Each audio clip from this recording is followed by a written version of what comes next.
Alice's Adventures in Wonderland by Lewis Carroll. Chapter 2. The Pool of Tears. "Curiouser and curiouser," cried Alice. She was so much surprised that for the moment she quite forgot how to speak good English. "Now I'm opening out like the largest telescope that ever was. Goodbye, feet." For when she looked down at her feet, they seemed to be almost out of sight. They were getting so far off. "Oh, my poor little feet. I wonder who will put on your shoes and stockings for you now, dears. I'm sure I shan't be able to. I shall be a great deal too far off to trouble myself about you. You must manage the best you can, but I must be kind to them," thought Alice, "or perhaps they won't walk the way I want to go. Let me see, I'll give them a new pair of boots every Christmas." And she went on planning to herself how she should manage it. They must go by carrier, she thought, and how funny I'll seem sending presents to one's own feet, and how odd the directions will look. Alice's right foot, Esquire. Hearthrug near the fender, with Alice's love. Oh dear, what nonsense I'm talking. Just then, her head struck against the roof of the hall. In fact, she was now more than 9 feet high, and she at once took up the little golden key and hurried off to the garden door. Poor Alice! It was as much as she could do, lying down on one side, to look into the garden with one eye, but to get through was more hopeless than ever. She sat down and began to cry again. "You ought to be ashamed of yourself," said Alice. "A great girl like you," she might well say this, "to go on crying in this way. Stop this moment, I tell you." But she went on all the same, shedding gallons of tears until there was a large pool all around her, about 4 inches deep and reaching half down the hall. After a time, she heard a little pattering of feet in the distance, and she hastily dried her eyes to see what was coming. It was the White Rabbit returning, splendidly dressed with a pair of white kid gloves in one hand and a large fan in the other. He came trotting along in a great hurry, muttering to himself as he came, "Oh, the Duchess, the Duchess! Oh, won't she be savage if I've kept her waiting?" Alice felt so desperate that she was ready to ask help of anyone. So when the rabbit came near her, she began in a low, timid voice, "If you please, sir." The rabbit started violently, dropped the white kid gloves and the fan, and scurried away into the darkness, as hard as he could go. Alice took up the fan and gloves, and as the hall was very hot, she kept fanning herself all the time she went on talking. "Dear, dear, how queer everything is today, and yesterday things went on just as usual. I wonder if I've been changed in the night. Let me think, was I the same when I got up this morning? I almost think I can remember feeling a little different, but if I'm not the same, the next question is, who in the world am I? Ah, that's the great puzzle." And she began thinking over all the children that she knew that were of the same age as herself, to see if she could have been changed for any of them. "I'm sure I'm not Ada," she said, "for her hair goes in such long ringlets, and mine doesn't go in ringlets at all. And I'm sure I can't be Mabel, for I know all sorts of things. And she knows such a very little. Besides, she, and I'm I. And oh dear, how puzzling it all is. I'll try if I know all the things I used to know. Let me see, 4 times 5 is 12, and 4 times 6 is 13, and 4 times 7 is... Oh dear! I shall never get to 20 at that rate. However, the multiplication table doesn't signify. Let's try geography. London is the capital of Paris, and Paris is the capital of Rome, and Rome... No, that's all wrong, I'm certain. I must have been changed for Mabel. I'll try and say, how doth the little... And she crossed her hands on her lap as if she were saying lessons, and began to repeat it. But her voice sounded hoarse and strange, and the words did not come the same as they used to. How doth the little crocodile improve his shining tail, and pour the waters of the Nile on every golden scale? How cheerfully he seems to grin, how neatly spread his claws, and welcome little fishes in with gently smiling jaws. I'm sure those are not the right words, said poor Alice, and her eyes filled with tears again as she went on. I must be Mabel after all, and I shall have to go and live in that poky little house, and have next to no toys to play with, and oh, ever so many lessons to learn. No, I've made up my mind about it. If I'm Mabel, I'll stay down here. It'll be no use their putting their heads down and saying, Come up again, dear.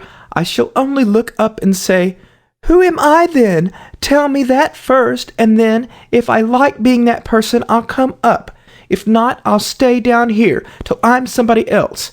But oh dear, cried Alice, with a sudden burst of tears, I do wish they would put their heads down. I am so very tired of being all alone here. As she said this, she looked down at her hands, and was surprised to see that she had put on one of the rabbit's little white kid gloves while she was talking. How can I have done that? She thought. I must be growing small again. She got up and went to the table to measure herself by it, and found that, as nearly as she could guess, she was now about 2 feet high, and was going on shrinking rapidly. She soon found out that the cause of this was the fan that she was holding, and she dropped it hastily, just in time to avoid shrinking away altogether. That was a narrow escape, said Alice, a good deal frightened at the sudden change, but very glad to find herself still in existence. And now for the garden, and she ran with all speed back to the little door. But alas, the door was shut again, and the little golden key was lying on the glass table as before. And things are worse than ever, thought the poor child, for I never was so small as this before, never. And I declare it's too bad that it is. As she said these words, her foot slipped, and in another moment, splash, she was up to her chin in salt water. Her first idea was that she had somehow fallen into the sea. And in that case, I can go back by railway, she said to herself. Alice had been to the seaside once in her life, and had come to the general conclusion that wherever you go on the English coast, you find a number of bathing machines in the sea, some children digging in the sand with wooden spades, then a row of lodging houses, and behind them a railway station. However, she soon made out that she was in a pool of tears, which she had wept when she was 9 feet high. I wish I hadn't cried so much, said Alice, as she swam about, trying to find her way out. I shall be punished for it now, I suppose, by being drowned in my own tears. That will be a queer thing, to be sure. However, everything is queer today. Just then she heard something splash about in the pool a little way off, and she swam nearer to make out what it was. At first she thought it must be a walrus or hippopotamus, but then she remembered how small she was now, and she soon made out that it was only a mouse that had slipped in like herself. Would it be of any use now, thought Alice, to speak to this mouse? Everything is so out of the way down here that I should think very likely it can talk. At any rate, there's no harm in trying. So she began, Oh, Mouse, do you know the way out of this pool? I am very tired of swimming about here. Oh, Mouse. Alice thought this must be the right way of speaking to a mouse. She had never done such a thing before, but she remembered having seen her brother's Latin grammar, a mouse of a mouse, to a mouse, oh mouse. The mouse looked at her rather inquisitively, and seemed to her to wink with one of its little eyes, but it said nothing. Perhaps it doesn't understand English, thought Alice. I dare say it's a French mouse, come over with William the Conqueror. With all her knowledge of history, Alice had no clear notion how long ago anything had happened. So she began again, Où est mon chat? Which was the first sentence in her French lesson book. The mouse gave a sudden leap out of the water and seemed to quiver all over with fright. Oh, I beg your pardon, cried Alice hastily, afraid that she had hurt the poor animal's feelings. I quite forgot you don't like cats. Not like cats, cried the mouse in a shrill, passionate voice. Would you like cats if you were me? Well, perhaps not, said Alice in a soothing tone. Don't be angry about it. And yet, I wish I could show you our cat, Dinah. I think you'd take a fancy to cats if you could only see her. She's such a dear, quiet thing," Alice went on half to herself as she swam lazily about in the pool. "And she sits purring so nicely by the fire, licking her paws and washing her face, and she is such a nice, soft thing to nurse, and she's such a capital one for catching mice. Oh, I beg your pardon," cried Alice again, for this time the mouse was bristling all over, and she felt certain it must be really offended.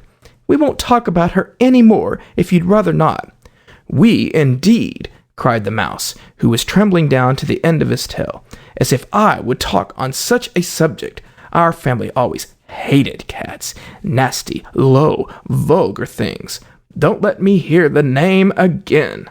"I won't indeed," said Alice, in a great hurry to change the subject of conversation. "And you, are you fond of dogs?" The mouse did not answer, so Alice went on eagerly. "There is such a nice little dog near our house I should like to show you. A little bright-eyed terrier, you know, with, such long curly brown hair, and it'll fetch things when you throw them, and it'll sit up and beg for its dinner, and all sorts of things. I can't remember half of them, and it belongs to a farmer, you know, and he says it's so useful, it's worth £100. He says it kills all the rats and—" "Oh, dear," cried Alice in a sorrowful tone, "I'm afraid I've offended again." For the mouse was swimming away from her as hard as it could go, and making quite a commotion in the pool as it went. So she called softly after it, "Mouse dear, do come back again, and I won't talk about cats, or dogs either, if you don't like them." When the mouse heard this, it turned round and swam slowly back to her. Its face was quite pale, with passion, Alice thought, and it said in a low, trembling voice, "Let us get to the shore, and then I'll tell you my history, and you'll understand why it is that I hate cats and dogs." It was high time to go, for the pool was getting quite crowded with birds and animals that had fallen into it. There was a duck and a dodo, a lory and an eaglet, and several other curious creatures.